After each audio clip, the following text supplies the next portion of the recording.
A woman is dead and her husband is in police custody tonight after a shooting this morning in southeast Fort Wayne. Fox 55's Drew Fry spoke to a neighbor who was nearby when it happened.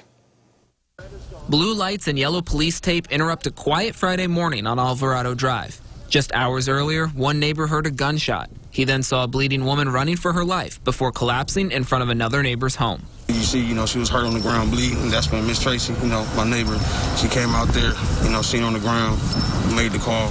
Neighbors tried to save her. They performed CPR on her. They said that wasn't working, so of course we're going to try to call somebody with more professional, being and well-being to come to the situation. First responders took the woman to the hospital where she later died. The neighbor we spoke to, who didn't want to give his name, says he's known the victim for over 5 years. She would host yard sales and check in on his dog occasionally. She was a brilliant person. God could have made a better woman. She was really nice. She stayed to herself, baked cookies and stuff. She was just real nice. You wouldn't even expect something like this to happen in this neighborhood.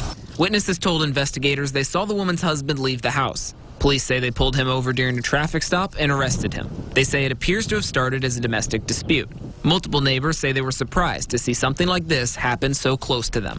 It's going to be feeling weird, walking by her house, knowing what happened. Of course that is, shake it up a little bit. But besides that, this neighborhood, it ain't no problem. It's just everyday life. Police say someone else was in the car during the traffic stop, but they are safe and unharmed. In Fort Wayne, I'm Drew Fry, Fox 55 News.